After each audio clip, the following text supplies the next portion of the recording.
Spring practice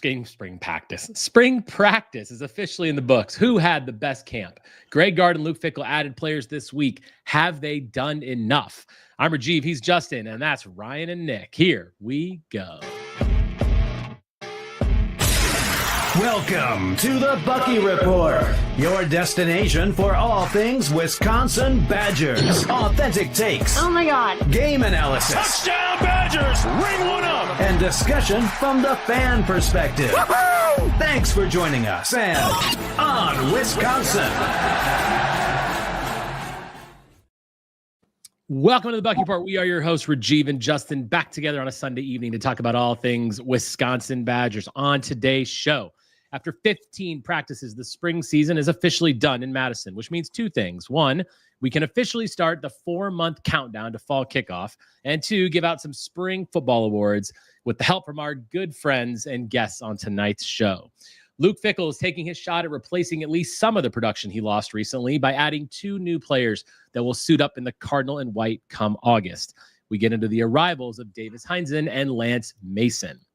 And Fickell wasn't the only one trying to fill his roster. Greg Gard made news this week by bringing in 2 more players to add to the 3 already through the door. We are at the Bucky Report on YouTube and wherever you get your podcast. Thank you all once again for all of your support of the show. We have 2 special guests tonight.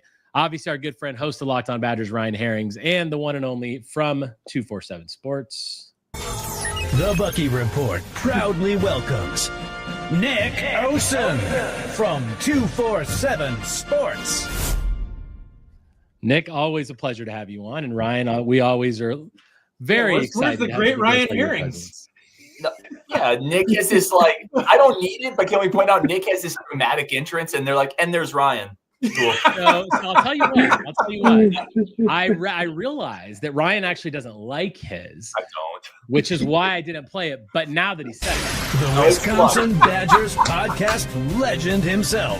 The host of Locked On Badgers. The one, the only, Ryan Herrings. Yeah, I wasn't even going to play it, Ryan. I was like, he doesn't like it. And then, so there you go. It's so over the top for me considering who I am. I know, which is why I stopped playing it, because I'm like, but Nick will welcome it. Aiden like says Ryan's a All-Star wrestling crew heel. tonight. Yes, we got the All-Star crew tonight. This is a good one. We got Nick and Ryan. Let's get right into it. We got a lot to cover tonight. We're going to start with the NFL draft. Really exciting, obviously. Kind of a strange draft for many reasons. If you watch ESPN at all, you know what we were talking about. Shedeur Sanders, the talk of the draft for whatever reason that is. But anyway, we're going to focus on the Badgers as part of that draft.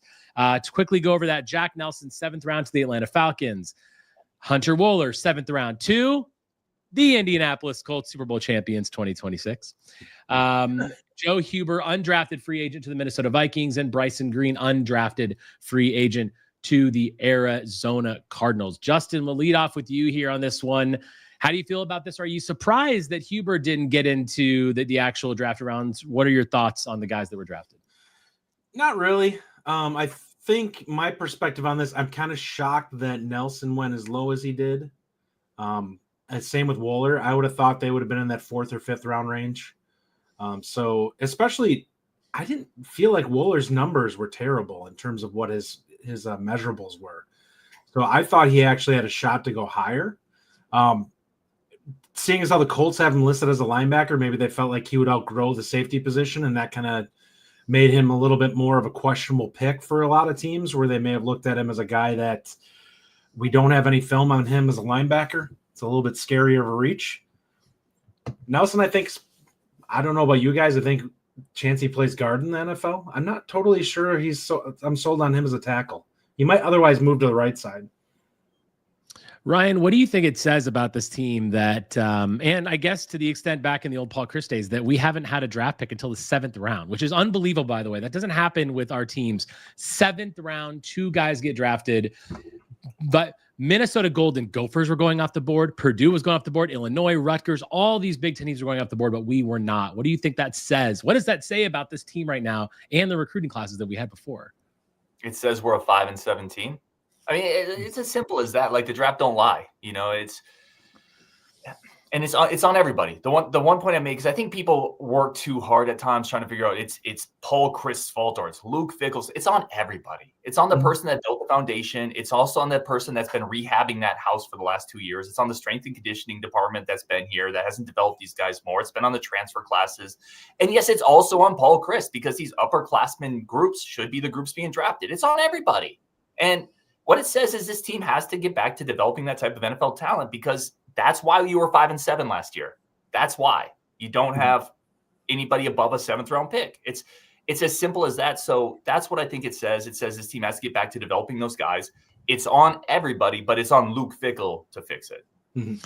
I think Luke Fickell is fixing it. And I do have a lot of confidence that this will go back the other direction, right? I think that like we've liked the recruiting classes that we've seen so far. I think this is probably going to be maybe one more year, like the last year that we're going to have this kind of a situation with low draft picks, because as time goes on, I think that corrects itself. Nick, if one guy on our team right now, who's the highest draft, I'm going to put you on the spot with this one, Nick. Who do you think is the highest draft pick on our team right now? Not any of these guys, obviously, because they're drafted. On our team right now, who do you think will be the highest draft pick? In next year's draft or any future draft, the highest draft pick we have on our team? That's a phenomenal question. Any draft, I would probably go with. There's only one answer. Heywood. I know Rajeev knows what it is. Wait, Nick? What did you say? I said Kevin Heywood. Kevin Heywood. Okay. That's the one. That was the one answer. If I could just add one or two more, I will say, and you'll hear a lot more from me on this player later tonight in our awards. Man, I think Dylan Jones could be up there, and I also think Gene Hilton Jr. But had to pick an answer. Premium position, somebody that obviously was looking really good before an unfortunate injury, Big Kev. You left out a name there. You left out Christian Allegro, my friend. Let's not sleep on Christian Allegro. Future first-round draft pick? I mean, maybe not first round, but I mean, you know. I'm just going to say he's an NFL player, but I don't know about highest yet. Yeah. Fair enough. So what I will say is I think there's a lot of guys that have projectable NFL talent on the roster now. The question is can they continue to get better, and will they be productive enough to get themselves there? But there's talent for sure. But Heywood is the guy I look at that he's already starting to realize it. I think he would have been a guy that would have been probably pushing all conference teams this year. He might have been like an honorable mention, but I think that he had that level of talent that he could have been pushing that this year. And I think that you look at it, if he gets another year in, he might have been a guy that was in the top couple rounds, with an outside shot at a first-round pick. Because he's got the skill set that you're looking for. From a physical tool standpoint, it's all there. Yeah. Randy Lee says, Buckeyes had 14 picks in the first 4 rounds. Badgers 2-7. Worst in 30 years. I hope you're right, Rajeev. Yeah. Zach Bart says, I'd say Heywood with how many O-line went early and how much a premier talented left tackle is going for. If he pans out, you got to imagine him being top draft pick. I'm assuming you agree with that, Ryan. Kevin Heywood, top pick. It's Heywood, but I'll give Clayton the honorable mention because when you look at NFL draft, you got to look at the spots that move the needle for the NFL, which is why in my opinion, it's not going to be Allegro because the inside linebacker is not one of those spots. I don't think it'll be Hilton just because I don't think he's going to run that. He's not going to measure the way top receivers typically do, in my opinion. But I think you look at a guy like Nicholas Clayton, who in a couple of years could be 235, and the type of guy who can get to the quarterback in the NFL. That's a guy that you would put a pin in, and in the future, he won't shock me. But I agree, Heywood's the pick because, again, you go back to NFL prototypes, he's a left tackle. That's what the NFL needs. Yeah, I think he could be 245, and I think he could be carrying that kind of speed. I do too. Which is I think what he's going to need to be if he wants to be a high pick. Sure. Because 235 might be too light for a pass rusher, but 245, I think somebody will take a shot at him. Because I mean, TJ Watt was only 250 when he came out. So I think that's 248. Yeah. Well, the one thing we know, the one thing we know is that we need to get better, and we have to, like you said it right from Ryan, right? We're 5-17. That's why we only had 2 draft picks and 2 undrafted free agents, and that's pretty much about it. One program, I meant to mention at the top of the show. One of the comments we've got about the show, and I thank all you guys for your feedback, is chapter markers. So starting with last week's show, you will have seen that there are timestamps on the bottom. So if you were to go back, if you watch it live, you're not going to see the timestamps, of course. But now, right after the show, timestamps are going to be built in on the bottom. That was a request that we had from a couple people. And going forward, you'll see if you're watching on YouTube right now, are actually at the bottom of the screen. So if you do want to, if you're looking live or even coming later and the chapter markers aren't up yet, you can obviously move to whatever section you want based on the ticker that is at the bottom of the screen. All right, let's move on to some incoming transfers. Greg Gard, 2 guys in. Luke Fickell, 2 guys in. That's pretty exciting. And we obviously needed it. There was a lot of things happening. We're going to start with basketball. I'm going to kick this off with Ryan, who knows way more about basketball than I know about anything. Well, he likes to think that he doesn't, but he does. Okay, Ryan. So we've got Aleksas Bieliauskas. I think that's right. Maybe. I think it's oh man, we just did it for a show. I just did it. Now you messed me up. I blame you. Bieliauskas, I think is how it is. Nick, Bieliauskas? Yep. That's exactly what I was going to say. I'm just calling him AB. Yeah. So Aleksas Bieliauskas from Lithuania and Braeden Carrington transferring from Tulsa. Both will be available next year. Ryan, we'll start with you. Give me your thoughts on these guys. Do you think that they can be an impactful addition to the team? And what do you like about their games?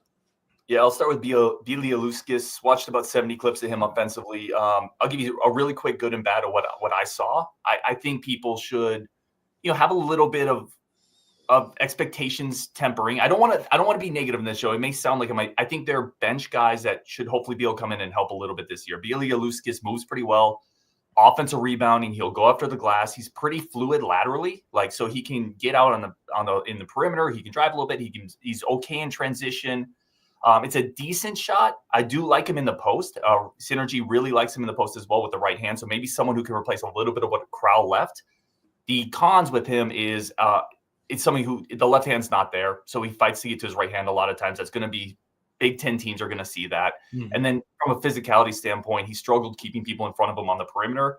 It's a bit of a project. There's tools there. You have it for multiple years. The jump shot, people look to the percentage, but it's an inconsistent jump shot. When you look at the release, it's an inconsistent release. It's a bit of a slow shot.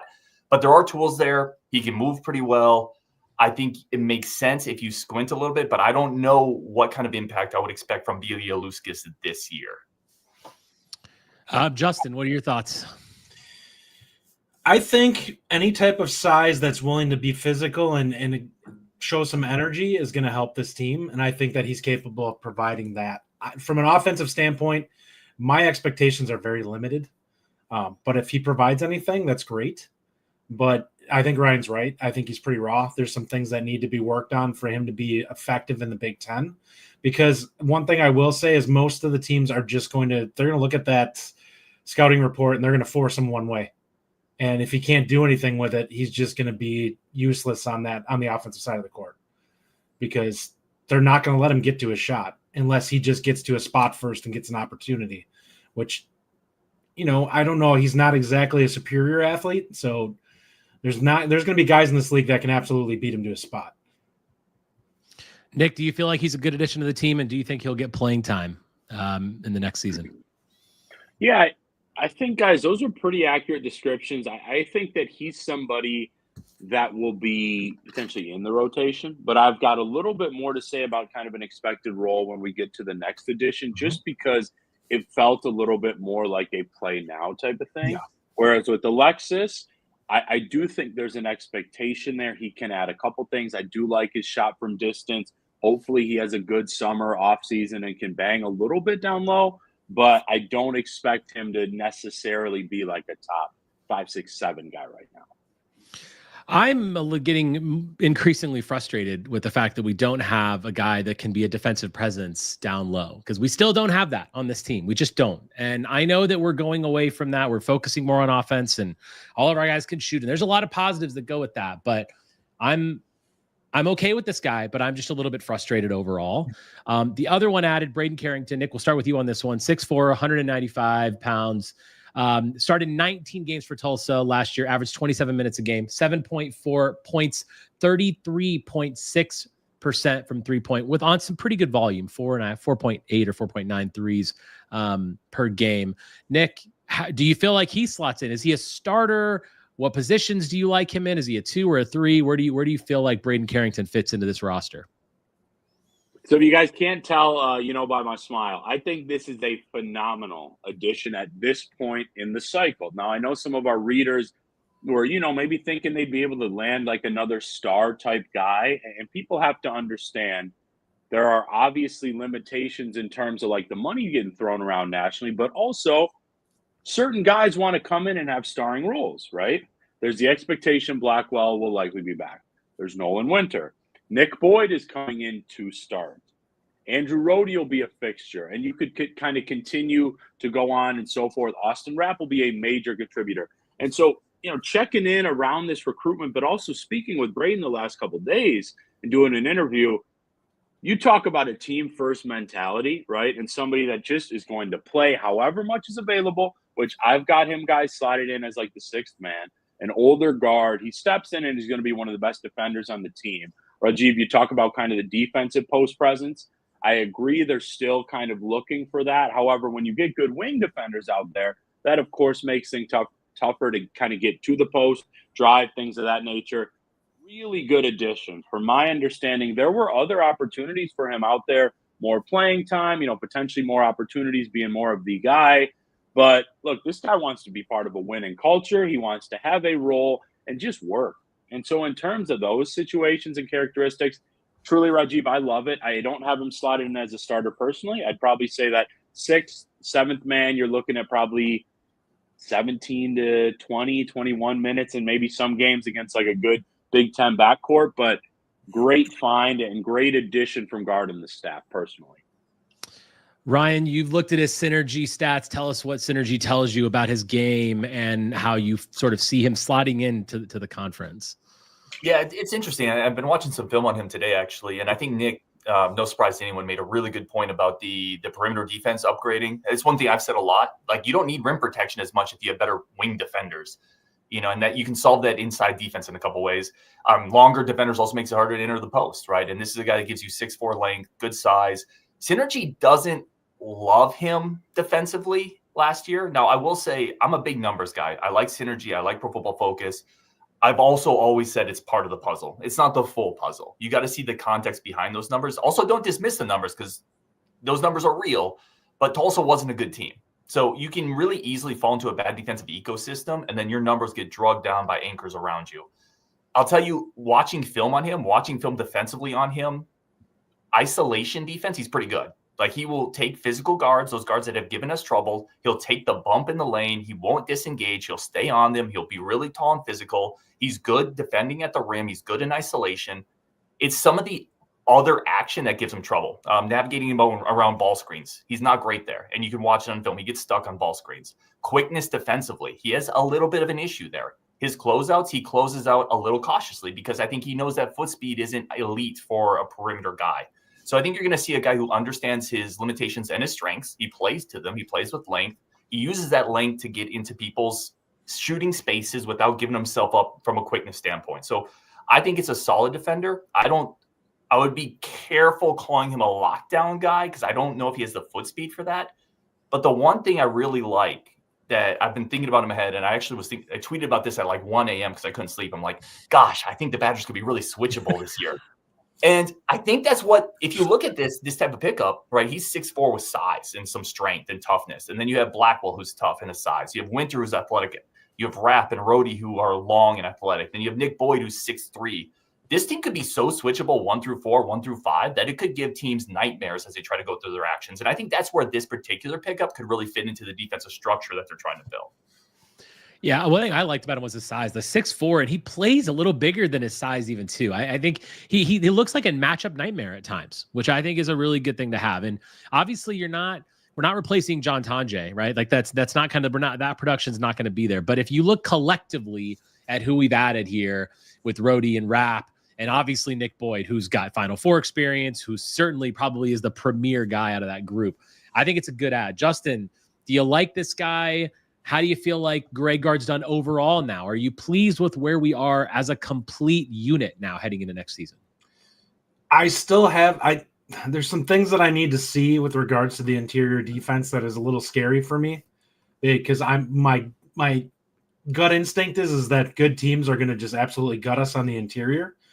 I think what you need to do is you need to really hope that this group can play a good cohesive team defense to kind of make up for some of those shortcomings, because that's going to be their weakness the whole season. Like I know we didn't love some of our inside defenders and Crowell, and I thought Gilmore gave a ton of energy, but they've taken a step back from that. So it wasn't a strength this last year, and we're going to be weaker in that spot than we were this last season. So they're going to have to, as you stated, potentially get better on the perimeter. I like this pickup. I actually think that he's a really nice piece off the bench, a guy who can play solid defense and has some strength. He's going to be physical, and he can pop a little bit from the outside. Now, he's not a guy that I probably want taking 5 a game. I don't think he shoots the percentage to dictate that. I want to see you at least 35 plus if you're going to be doing that, but he could still hit them. He's somebody you have to still close out on because he can get hot. So you have to, in my opinion, this is a guy that's a nice pickup. I mean, he can't shoot any worse than Klesmet did this last year from outside. So, hey, we hopefully got a nice piece coming in as off the bench. So I actually think he's done a pretty good job in the portal. I think that we had some spots that there really never was going to be an easy way to fill. And unfortunately, we just don't have anyone in the pipeline. It's our front court development really needs to go into overdrive now. We got to find some bodies that we can homegrown there. Bo Dragon says they're thin inside. If Winter got hurt, they would be devastated. Ryan, do you feel like Greppy is ready for a bigger role this year, or do you think we're going to have another year of some difficult rim protection situations? Because that's the biggest concern I have about this team right now. I don't think Greppy. I'm never going to write somebody off, right? I love talking to the kid. I wouldn't count on a rim protection role for him next year. I do want to touch on something Justin said, because I think it's a good point. The rebounding issues. The one thing where I think you look at Carrington gave you 4.8 last year. So Carrington's a guy as a guard, wing guy that can help there. Boyd gave you 3.9. So theoretically, you might get 7 from other spots that are going to help out on the glass.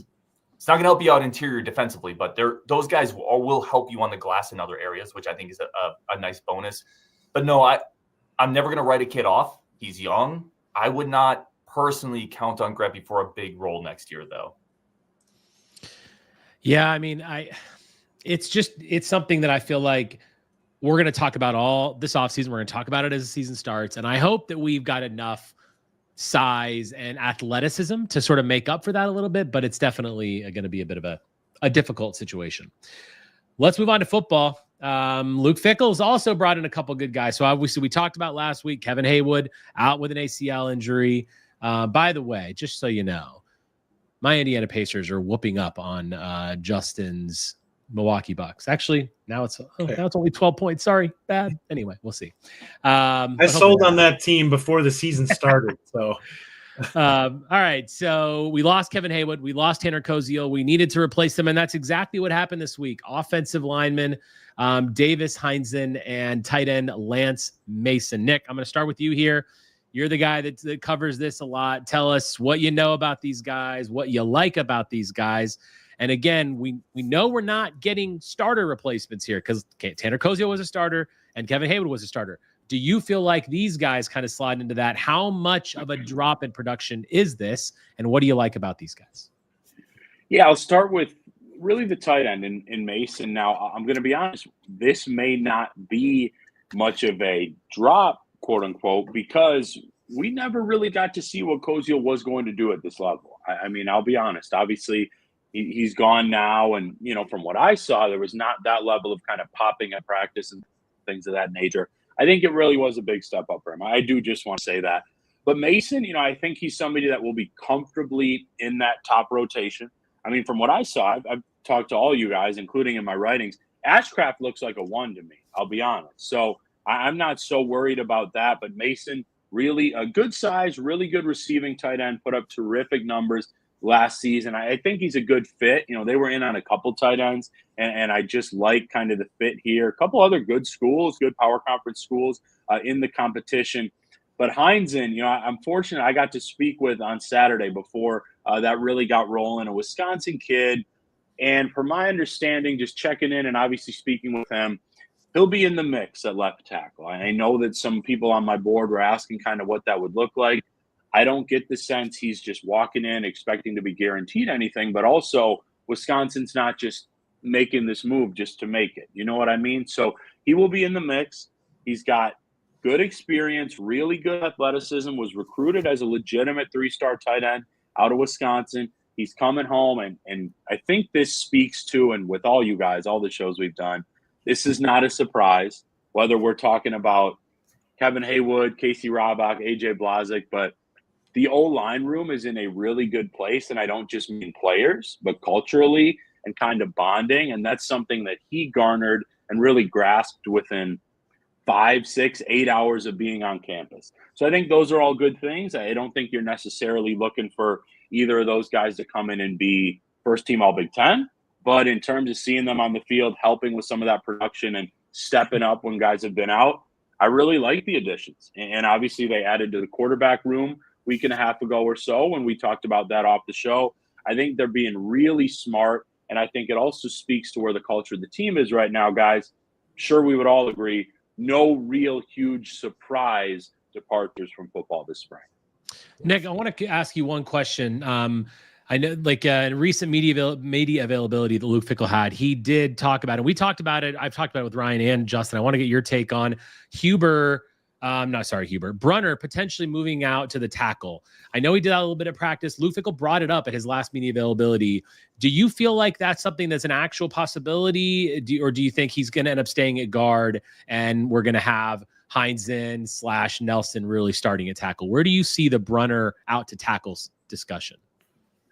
That's a really, really good and kind of tough question, man. Honestly, Rajeev, I don't even mean to be political with it. Like, I think it is hard to say for certain, right? I think if everybody had kind of their way, I don't think it would happen. I think he stays in as that locked-on guard and somebody's just able to handle that tackle spot. People have asked me if I see Malman moving out to left. No, I don't really see that happening. So I think that's something, Rajeev, I don't expect to see unless it's absolutely needed. Because one thing I love about this staff is I think they do really care about these guys' pro futures as well. And I like Brunner as just a really good mauling guard. Now, would he do it if needed for the team? Without a doubt. But I don't think that's the expectation right now. I think it's going to be just kind of riding the hot hand, see who wins that legitimate battle in fall camp. I think if things worked out perfectly, though, one of these other guys mentioned, like a Heinzen, wins the LT spot, and then you trust a guy like Nelson as that perfect swing tackle, which when I spoke with him last year, that was kind of his expectation. So that's where I'm at right now as we head into May. Justin, your thoughts on Davis Heinzen and the addition of Lance Mason? Do you feel like he's done enough now? Yeah, I think for me, I don't know what your thoughts are on this, Nick, but my thoughts were as soon as I saw this one that he had signed on to Heinzen, my view was, all right, here's your guy competing at left tackle. I would leave the other 4 guys set. It sounds like Kadenko is going to be the guy at right guard right now, unless fall camp changes that. But I think they feel really good about where the other guys are slotted in. And I think they actually played pretty well. We saw them at the spring event, and I actually thought the offensive line was pretty good blocking. I do think that the weak point there was Leighton Nelson. I think you have to get somebody to at least be in the mix there because he's an unknown. You don't know what his play level is. I mean, he's a guy who was out all last year with injury. So you need somebody like this that you can come in that has like a experience level and has put some film out so you know what to expect at that position. I think Brunner stays in that guard. I actually like the interior of the line. The interior is the strength of this line. I actually think it's going to be a good run blocking line, and I don't want Brunner moving. As far as Lance Mason goes, I haven't seen a ton of film on him, but I do think that he, as a receiving threat, this room needed somebody with experience. Ashcraft is a guy who I'm fine with. I was totally on board with him being just the number 1 guy. I don't feel super comfortable with Steck being number 2. And I love his talent level, but I think you need to have some fallback there if he's just not ready. And I think that this is the guy that you bring in that you're like, all right, I can shift and kind of eat up that position because Ashcraft has some versatility and Mason is clearly a guy who can be split out as a receiver. You have some flexibility in this tight end room now. You don't have to necessarily force somebody to play who isn't totally there yet. Rajeev, if I can just add with Justin real quick, because, I mean, no surprise. We usually agree, Justin, but I think that was phenomenally said at tight end, right? I really get the sense, whether it's coaches talking at the pressers or obviously just the feel around the program. Like, I think there's legitimate excitement and confidence about where this room is at. But like you said, Justin, it's just so young and inexperienced. So I think this is good. I think it is the perfect ad. And I can tell you guys, whether it's McGowan coming on strong the last 2 weeks, Stack everyday consistency, or even the future with Emmett Bork, and we'll see Davis in the fall, like, there's excitement there. And at this point, it's just about producing this fall and guys getting reps going forward. Just wanted to add that. I'm not trying to be the negative Nancy in the room here, but I'm gonna give you my take on Lance, and I'm gonna come to Ryan for his last comment before he has to leave us today. But look, he played in an FCS school, okay, Missouri State.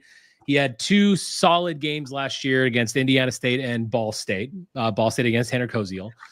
The one thing I will say that I liked about his production last year is it slowly got better. He started out with 1 catch, then 2, then 3, then 4. His production increased throughout the year. I just feel like with the FCS school, that kind of, if you look at the competition he played against last year, there's just not a lot there that makes me feel confident that he's going to be able to come in to a Big Ten school against the Big Ten defenses and really make an impact at tight end right away. Now, I'm not saying that he's not a good add to the depth. That's for sure. But I think maybe, Nick, I think you might have said at the beginning that you don't know how much of a drop it is. I think your point's very fair on Tanner Koziol, that we didn't know what he was, but he still had 94 catches last year, and this guy had 34, I'm pretty sure, for 500 some yards. Good production, but it was at Missouri State. He didn't play any kind of a schedule at all, really, and it concerns me that I feel like the room still bothers me. Ashcraft is there, McGowan is there, yes, but I think the Koziol loss is a big deal. And I think that we do have a lot of receiver production out there for sure. We have a lot of depth and we have a lot of comfort level with that. But I'm not really sure that Lance Mason's going to come in and make a big impact, just because the FCS compared to the Big Ten is a massive, massive shift. That's the big concern that I've got. You think I'm way off base with that, Nick? No, I don't think. I'm trying to kind of figure out how to say this. I don't think that's way off base, but I mean, let's be honest. I think that part of this tight end spot is having the correct mentality, right? Within this offense to be a decent receiving threat, but to not afraid to throw your hand down and block and hit somebody. You know what I mean? So when they have these guys on visits, I think that there was a good match there with Mason as quickly as it can potentially be. And also, Rajeev, I guess I don't think that, I get what you're saying in terms of numbers, but I'm not sure. I mean, what do you kind of need? What are you looking for in terms of receptions for just that one player? Because Ashcraft, I think you can count on a couple receptions a game. Let's say 25 to 30. Mm-hmm. Let's say you even get 20-ish, 25-ish from the rest of the room. That's already 4 or 5 grabs a game from tight ends. And we've talked about how I think they're going to lean on the running backs more. You've got 2 big-time threats on the outside now at wideout. So I think it'll be enough for the numbers to go around, quite honestly. So I'm going to push back a little bit on this. And what I will say is that Ashcraft honestly fits more what Grimes likes to use at the tight end position. His H-back is typically the guy that's split out. So that's the guy that they motion. That's the guy that they do the most with. So that's Aker. He traditionally uses his tight ends as a traditional inline tight end a lot of the time in his sets, which I think that's where you look at Koziol and you kind of are like, if they were concerned about blocking and effort level with some of that, the issue that I have with that is if he wasn't giving you what you needed there, then he's tipping his hand as to what's going on. Because if they're not comfortable with him as a blocker and you're only putting him out there in passing sets, it kind of takes a little bit of the deception away from the offense when you know that guy they're not comfortable putting him in there to do their run sets and stuff like that. And I think that's kind of what seems to have been the issue with Koziol. Now, I can't say Mason is going to be a guy that's going to come in and be substantially better there. But if we've talked about it before, even with offensive linemen, effort is a big part of it. And if you're a guy who's going to do it ugly and just get the job done, that's better than just not, putting the effort in to begin with. Robert Sorensen says they wanted a guy who could be a receiving threat. I think they got that. Just bringing in competition never hurts. Completely agree with that, Robert. Completely agree. I think he definitely is a guy that is going to bring that. I'm just concerned overall that the competition level, is he going to be able to get good separation, right? Is he going to be able to block against, like, we're talking about a stacked conference, and you've got to have real talent here. And Lance Mason could be a great player for us. And I'm not trying to say that. I'm more about tempering expectations right now at some of these transfers because, you got to see them come in to play in this conference against that kind of competition. And things are going to be very different for when you play guys like Murray State, Indiana State. Like, it's a whole different level of competition. No, and Rajeev, this is why you're such a great host, man. I mean, I'm of the argument of the essence that the Big Ten has now on the same level in terms of the toughest conference as the SEC. I truly believe that. So I get what you're saying. I guess, at times, like, I would write or tell the fans, like, hey, this is a big one, that type of thing about some of the winter transfer additions. But I'm not getting the sense, I guess, that any of these are being, too hyped up. I think they're specifically coming in for depth, for certain roles, or just to add competition because the rest of the roster is in such a good spot. And I will also note Aker will have a role. Yeah, agreed. One more thing I'll say on that is there's also a chance that Steck just lights it up in fall camp and cements himself as being the guy opposite Ashcraft.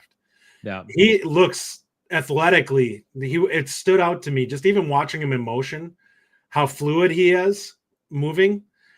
He's going to be out there sooner rather than later. Like, he's a guy who absolutely looks athletically like he fits in out on the field. I'm a Steck guy. I think the staff loves him, absolutely loves his approach. Sounds like he's already a leader type of thing. He'll have a role. I'm just not sure. I think bringing in competition really good at this point. Rajeev, your guys are up 22. You know it. Yeah. I was going to come to Ryan for his last thoughts on football. I think Ryan is left us, which is okay.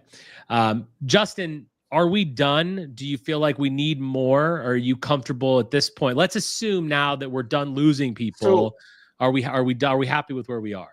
My perspective on the roster right now is that given what you can actually attain, I think this is you're pretty much set.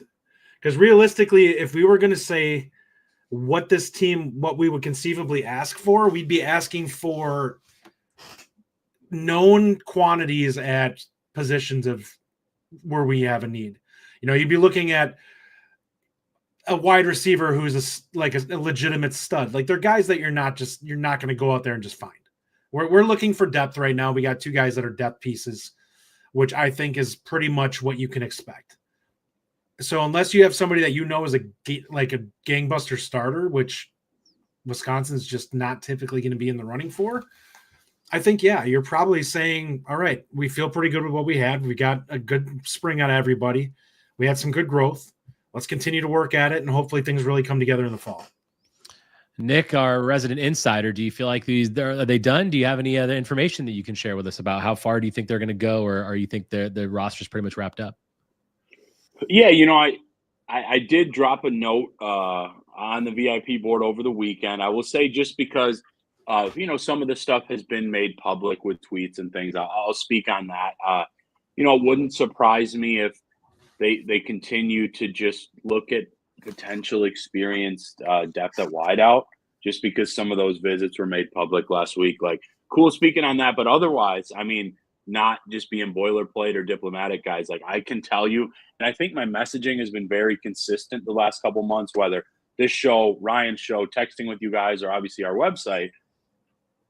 The wins and losses we will see because of the schedule, but I can tell you 1,000% confidently, the roster, the staff, and the culture are in a good and encouraging spot right now. Mm-hmm. I'm telling you that. Of course, you wish the injuries didn't happen, obviously, especially some of the tougher ones like a Heywood. But there's a reason you didn't see, and I'm smiling because I'm excited for fall camp already. There's a reason you didn't see 10, 12, 15 spring departures like you're seeing at some of these schools. Mm-hmm. These are bona fide transfer additions from the winter, guys. They are the recruiting classes that this staff has worked for obtained and come and brought in. And now it's basically just time to play football. And the competitions are going to be battled out. But I'm intrigued. I'm excited. I'm never going to lie on this show, so I wouldn't be shocked if there's like another edition or so, but not expecting any more departures, certainly none planned right now. And we'll see how the depth shakes out. Yeah. I love what you said about the culture. I think that's a really important part about where we are, because there's a lot of uncertainty going into next season. Let's be honest, right? Fickell's got to produce on the field because the recruiting classes have now come in, and now we're going to be able to see some of that production on the field, and it has to translate into wins. But it starts with the culture that he's building. It starts with the entire feel around the program. And if that's in the right spot, and you would know better than most, I think it is a very encouraging thing heading into this too long 4-month stretch that I hate between non-football. Justin, you have a thought? Sure. Nick, do you know, has anybody really asked the staff their thoughts on how they were going to handle the roster limits situation? Were they banking, like, if they could keep it the way it was, staying with where they're at? Yeah. So I really respect how Fickell and the staff are handling it. He has been asked about it a couple times, and it sounds like, I mean, I'll be honest, you guys know, with all the everyday recruiting stuff, I'm not always up on the house settlement stuff, but obviously things are in limbo right now. It changes daily. Right. With things being in limbo, I get the sense that he has not made any major changes because he doesn't want to be in a spot, the staff doesn't want to be in a spot where it's like, oh, okay, this doesn't come through. This is what we thought of you. So you're still on the team, but you weren't going to be, you know what I mean? Yeah. So if we need to get rid of somebody, you're on the chopping block. Yeah. Right, exactly. And I don't think they're kind of pressing that right now. He's talked about they've been conversations, and that makes sense. But I mean, look, a lot of the walk-ons here right now are pretty dang good football players that are actually making plays, like a Soliday. Or, Drew Braun bounces around out there, guys like that. So Owen Arnett. Yeah. Oh, Owen Arnett. I mean, Jarvis, like those dudes could be on a lot of good teams. So yeah, great question. That's kind of where we're at right now. Will had a good comment here. The overall athletic talent is the best it's been in a number of years and will start to come into play this year and more into 2026. Bo Dragon, big good point. It also starts with better coaching. That's a fair point, and that's why we have to see it this year. There's no doubt about that. All right, let's move on to some spring awards. Spring football is wrapped up. Nick, I'm going to just kick this off with you to kind of give us your overall take on spring practice. You were at probably all of them, if not a lot of them. I know your buddy, your partner in crime, Payne, was covering a lot of it as well. Give us your kind of overall sort of takeaway from spring before we get into these awards. Yeah. No, guys, it feels good to be back with you. I mean, seriously, that's why we had to make time. I was at every practice that I was in the state for. So I finished March Madness and then obviously was at everything. 2 or 3 huge things. I already kind of spoke on the culture, so we'll knock that one out. Good spot. Dylan Jones and the run game are in a better spot than I anticipated. I wasn't low on the room by any means, but I don't often get wowed at this point. Like, guys, he might be the next one in terms of really special tailbacks here. I think that the secondary and the job that Haynes and Cooper are doing, really encouraging. Now, it was somewhat expected with some of the vets back there, but I think that's really good. And then just the point, I feel like myself, Payne, Evan, other media were writing about, the D-line has some dudes. I'm not saying there's going to be a bunch of first and second round picks, but like it looks and plays different than last season. I mean, could only go one direction from last season. Let's be honest. But the defense as a whole.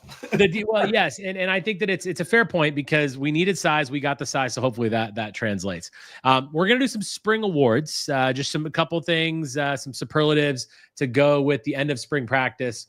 Justin, we're gonna kick this off with you. Best spring camp. Sure, I would say the guy your aforementioned, Mr. Jones, is my guy for best spring camp. He's a guy who elevated himself, put himself in the discussion as the number 1 back, which I think he's probably got a pretty firm grasp on that with Dupree being injured a lot of spring. It's stacking up well for him to be the guy that they lean on in the regular season. I think they legitimately will lean on him as the go-to back. I think he's going to be the number 1. And that's not what we were expecting. I thought that he would definitely be. It was going to be a nice split between him and Dupree, but I think he's the guy now. Nick, best spring camp. Do you agree with Dylan Jones, or do you have someone else? Yeah, you'll hear me say Jones or something later. I went with Charles Perkins or Jaden Ballard. Perkins, again, I spoke with him upon committing. Like, guys, he just brightens up everybody's day. Straight up, off the field, he's a great representative of the team, the culture, and on the field, power, explosiveness, eating up blocks. Like, love his game. And then Ballard, I mean, it felt like probably every other practice or so, he was like a human highlight reel. So those were my 2 picks there. Yeah, mine was going to be Charles Perkins, and that's a lot of what you had wrote about, and you and everyone at 247. By the way, I say this every time Nick's on the show. If you're not a member at badger247.com, it is behind the paywall, but trust me, the work is really good that Nick and his team do behind the paywall. So go check that out, badger247.com. It's where I go for all my stuff. It's fantastic. Yeah, Charles Perkins is my guy too. It's really nice to have a D lineman that's actually shown out a little bit, and that's actually that looks like he can actually be a dude and stop the run and not get pushed over by Iowa offensive linemen and stuff like that, because we really desperately needed that. So yeah, I'm going with Charles Perkins. I'll start this one off. Most improved. This is, again, and I didn't get to see any practices, but I read as much as I could read from thanks to you, Nick, from your site and videos and everything that I could ever watch. I'm going with Jamel Howard just because his name is popping up, which I love to see. Back to the D line, Jamel Howard. He's on my list somewhere else. So yeah. Might actually play with this team this year. I am curious as to your thoughts on him, Nick, but also like I love this. I loved it. I was so excited that we would have a guy that could legitimately be a 0 or a 1 tech. And we just haven't seen him at all in the last couple of years. I love hearing his name. I like the fact that, so I'm going Jamel Howard on this. Nick, your thoughts on Jamel Howard and who's your most improved? Rajeev, it really does mean a lot with those shout outs. Thank you. And we're only up in things. That's all I will say for now. But thank you in terms of content and such. Yeah, great choice there. I think that's a cool story. I mean, it sounds like he really just looked within when he was in the portal for that, week or something, and just has really matured, like whether it's Fickell, Whitlow, everybody's talking highly of him. I don't know where exactly he will fall, Rajeev, because it went from a room that was, lacking in terms of depth and talent to like oozing it at this point. Again, I'm not overhyping, but like there are a lot of guys that can play. My most improved, I actually thought you were going to say it because I was touting him every week. Ashcraft, man. I mean, it felt like he did some good things as a freshman. Maybe didn't do as much or pop as much production-wise last year. I mean, the room generally didn't get quite as many opportunities in that offense. But, guys, I remember my first practice, I came back from March Madness. I was like, who is this guy? Like, Tucker Ashcraft looks legit. Mine's in the great spot, leading the tight end room among a couple other guys. That's my pick. Okay. Justin, most improved. Mr. USC, Tackett Curtis. Ooh, good one. Finally healthy. Had a really productive spring. Looks good. Looks fluid out on the field. Looks fast. And him and Allegro together, like you now have 2 guys that can just run sideline to sideline and really cause problems for offenses. So for me, it's just seeing him get out there and he looks like he's ready to play, that he's going to have a good season. The inside linebacker room looks like it's in a really good spot. I mean, you know how I feel about Christian Allegro. I say his name all the time. He impresses the hell out of me. Yeah, no doubt. I mean, it could be 2 NFL guys. It could be 2 NFL guys. Yeah, for sure. I think there's a good chance of that. Justin, lead this one off. Biggest question mark? Sure. I would say right now it's got to be that left tackle spot. The offensive line in general, we could play at that one. But I think we look at it and say that is one spot that I just don't know what the answer is there. And I would love it to be Leighton Nelson. I just don't know, looking at him, if he's going to be a guy who can step into that spot and take it, or if it's going to be Heinzen. We don't know much about him yet, but that's Leighton Nelson right now is my biggest question mark looking at what we're going into the fall with, because I just don't know if that's a spot that will be solid or not. And that's really all I'm asking for, is solid. So for me, I've got 2, and then I'll come to you, Nick. For me, and you mentioned most improved Ashcraft, but for me, it's tight end. The question mark is still really concerning to me because I thought last year we didn't have the production that we needed. That was clear. Now, different offense, But I think this offense that Grimes is putting in demands more out of the tight ends. And I just don't know that we have that. Now, you brought up Jackson Aker earlier, Justin. I think that's a very fair point. He's going to be involved, but I'm concerned about that position. So I'm going to say tight end is my biggest question mark. The other one I'm going to mention is on the defensive side of the ball, outside linebacker. We haven't talked about him a lot on this particular show. We know that Mason Reiger hasn't seen the field yet, but there's some excitement coming from pass rushers like Fearbury and some other guys, and of course Daryl Peterson. My issue has always been that Daryl Peterson is the guy that's the number one. That says a lot about the room. I hate to say that, but it's just how I feel. I'm sorry. I'm just being honest. So I am concerned about the outside linebacker room in general. My biggest question marks right now are outside linebacker and tight end. Nick, what are yours? I went a different way with this one. It's not so much going to be about a position group or personnel or anything. Basically, it's going to be question mark. How will this team rise up in the fall? Mm-hmm.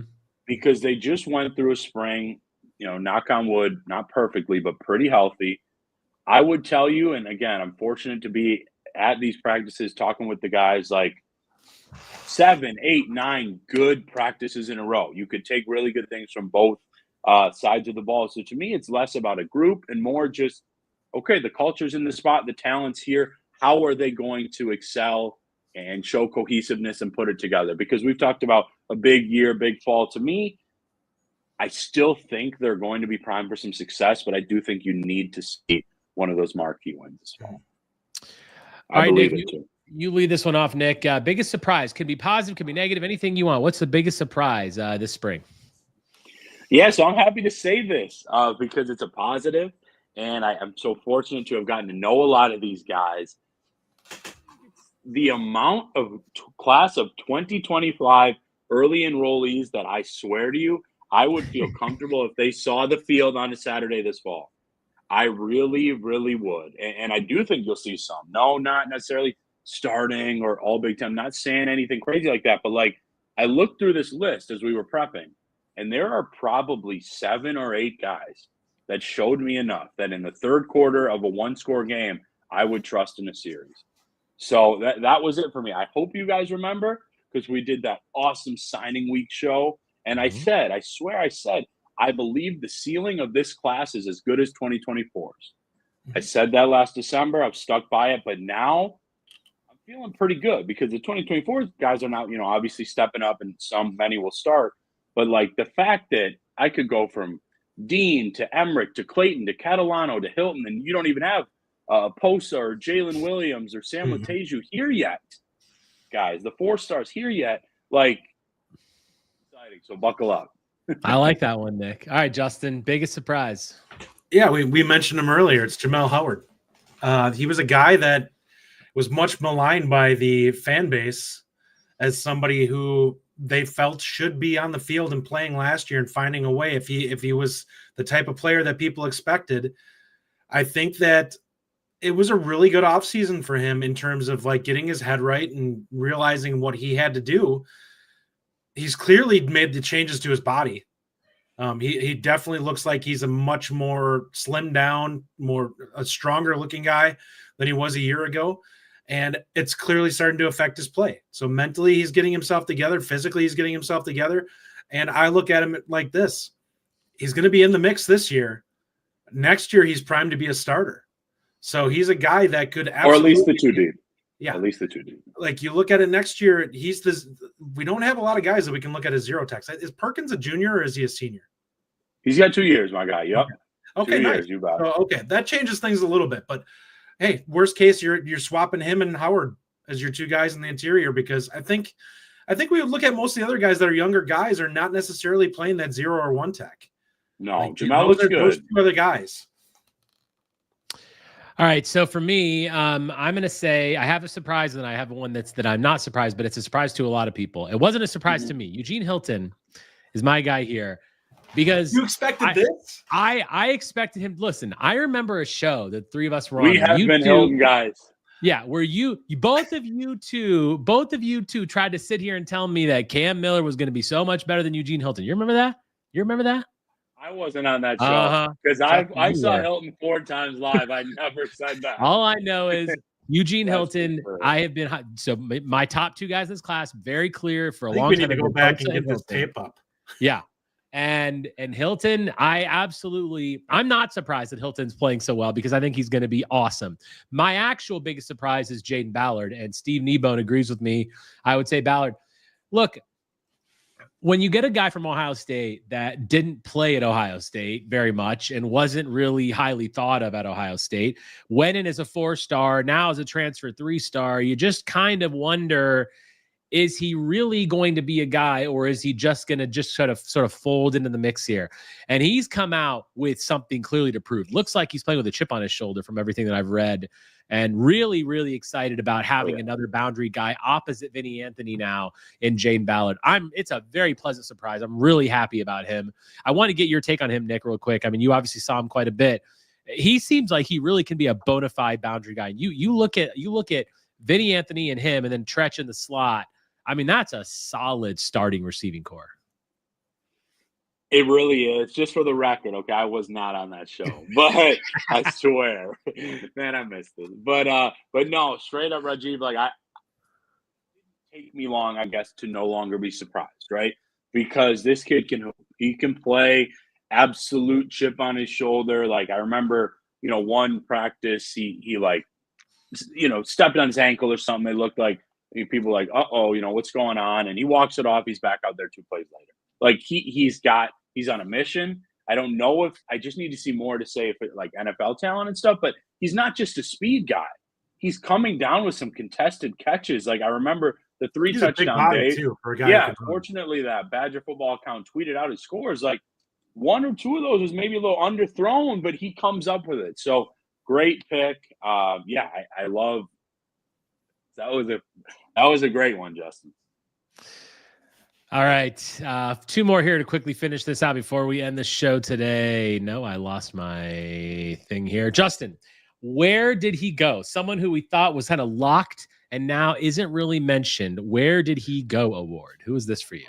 Yeah, I think, it can be, you can look at any position and just say, this is a guy who we had high expectations for coming into the spring and is not necessarily where we expected them to be. Right now, it's kind of Dylan Johnson for me, and he's a young guy, and I think they brought in a lot of bodies. He's kind of the barometer for me of this defensive line a little bit, where I look at it that that we expected him to take a step and be a really solid guy, but he's kind of, I wouldn't say he's buried, but I would say that he's got his work cut out for him to really dig out a niche role this season because that room is so deep right now. And he was a guy that I think we all kind of thought would have a chance to be pushing for starting. And I think that now we'd probably be surprised if he's the guy. Yeah, I like Dylan Johnson, actually. I think that's a good one. For me, I kind of went with the guy that I sort of assumed would have a bigger role. And I know he's had a decent role, but I thought Tyrell Henry was going to have he's mentioned, I know he's backing up the slot. I just sort of thought that he was going to come on a bit stronger in the spring and sort of take the reins a little bit. And I haven't really seen much of him, but I like the Dylan Johnson pick. Nick, do you have anything for this? A guy that maybe you're not quite. I just want to add a little bit, I guess. This is the one that I just kind of wanted to provide context. I hear you on that, but I will tell you, I think he's firmly in the mix. I mean, I'll tell you this. And I don't think that's a negative. Like, no, I no, think dude, that he had I know you don't. Yeah. No, and I know you like Johnson. I just want to provide, some context, fortunately, from being there. Look, we spoke with D-Line about a week ago, and Wisconsin gave us Dylan as one of the 3 or 4 players. So that's generally a tell. I don't think he'll I don't think that he'll start, but I do think he'll be in the mix, even if that's just like, every couple series. Very mature approach, like hard worker, and Whitlow would still tell you he's one of the strongest in the room. So, I mean, he'll still be featured. Rajeev, I can't add anything on Henry yet. We'll say that. All right, last one, Mr. Step It Up. Someone that needs to step up in the fall. Not necessarily a bad way, not that they're stepping up, not stepping up now, but someone who you really feel like, based on everything you saw in the spring, needs to sort of is ready and needs to take that next step in the fall. Justin, where are you at with this? Yeah, I brought this up when I was the one that came up with this category. And to me, it's Billy Edwards. I thought he had a solid spring. He did a good job kind of learning things. And now is the time that you made it through spring, get locked in the fall here, and prove that you're capable of elevating this offense. Because if he comes together in the passing game, I can tell you just based off what we saw from the run blocking and everything like that, this offense has a chance to be really good. Because I do think they're going to be able to run the football at a high level this season. And if that happens and he has the ability to hit his open targets, the sky's the limit for them. And that could be just a nice quality step up from where we were last year. Doesn't mean we're going to be dynamic by any means, but it means that this is an offense that is capable of potentially having some games where even if the defense can't hold a team down, they might be able to score enough to get us some wins. So I went a little bit of a different direction with this one. And my Mr. Step It Up is the man at the top, and that's Luke Fickell. It's fair. His work is done in the sense that, we've built the 25 class as far as recruiting. 26 classes obviously going to be shaped up in the next few months. But at this point, we really like a lot of things that he's done. And every time we talk about recruiting, every time we talk about transfer portal and things like that, we praise Luke Fickell. And I'm all about praising Luke Fickell. But it's time, my friend, to bring it to the field and step it up. So the number one guy I'm looking for in this category is Luke Fickell. It's 5 wins is not going to cut it. Not getting to a bowl game, not going to cut it. Not beating one of your rivals, definitely not going to cut it. Losing to Minnesota, forget it. It's really, I love Luke Fickell. I'm so happy about the culture. Nick, you mentioned the culture in the program. I think that's great. I'm all for it. We've been massive Luke Fickell fans from when he got hired on. But I've got to see it on the field now because my heart is hurting watching a 5-7 Wisconsin team. My heart is hurting watching 2 Badgers get drafted in the 7th freaking round of the NFL draft when I see Minnesota Golden Gophers going to the Colts and blah, blah, blah. Drives me crazy. So that's my Mr. Step It Up. Any context you want to add to any of this, Nick? I didn't say much about the draft stuff. I will say, and I don't need to be, an apologist for anybody just because I get to cover the team and things, but I don't think much of the draft stuff is on Fickell and the staff. I really don't. I don't disagree. I know you guys. I'm just saying because I saw some stupid tweets from this beautiful Badgers fan base that I love to death, but some stuff just didn't sit well with me. You're going to see more. I guarantee it, just because the production is coming from these young recruits. My Mr. Step It Up, I went a different direction, and I'm going with somebody that Rajeev did step it up, and I maybe just other media members weren't tweeting about him, but I know I did 3 or 4 times, and that is Tyrell Henry, man. Because look, I never post conjecture about. I was gonna say I thought he had a good spring. Yeah, no, guys, he would. I take out Anthony because he's in a different level because of what he did last year. He's the clear leader. So Henry was the second best wide receiver, guys, after Ballard. Like I said, not counting BA. So Rajeev, dude, whether it was in the slot, whether it was making some plays, deep balls, special teams, Coach Jordan Reed loves him. It sounds like he's become a real leader in that room too, even though it's just year 1.5, year 2. For him. So that's who I'm going with. I was going to say, I don't post conjecture, what's this guy's role going to be, or are they going to stick around in this room? I know people were curious about what his role could be because he didn't do a ton last year. And I was thinking about it too. He's going to play. And with Tretch being out, guys, he was damn good this spring. Yeah, that's good. That's good to hear. I'm glad. And obviously there's a nice little room of slot guys with Tretch and KBJ and of course Tyrell Henry, which is great. So for all those people out there that said the staff can't develop somebody, Vinny Anthony is a prime example. He took a step last year, looked good. I can tell you based off of how he looked in the spring game, he took another step. He clearly looks like the professional out of that group. I think he's just really, really polished. I really do. Which is great. Good stuff, guys. Good stuff. All right. Final thoughts. Nick, any final thoughts before we close the show today? Man, I missed this. This is an awesome show for sure. And I will just say, I'm grateful that we do still have time till fall camp because we'll kind of take these previews in different ways. I try to hop on at least once a month. And just in terms of, I was actually just going to add, there was a spring group this past weekend. We've got updates on, I think, everybody on 247. And I expect, OVs will be doing previews here in just a month. Basketball team, I wouldn't be shocked if there's one more addition, not hinting at anything. Just from what I understand, they want to use every spot that they can. And we'll keep it rolling. I appreciate you guys always. Justin, final thoughts. Well, we're finally putting spring to bed. Now we're moving towards the month where everyone gets to be ecstatic, which is open official visits. And based off of what we've seen from this staff, they close at a very high level in those first few weeks. They typically do not miss. So getting people on board early is going to be big for them. And they've got a chance to really fill out this class and put it in a good spot.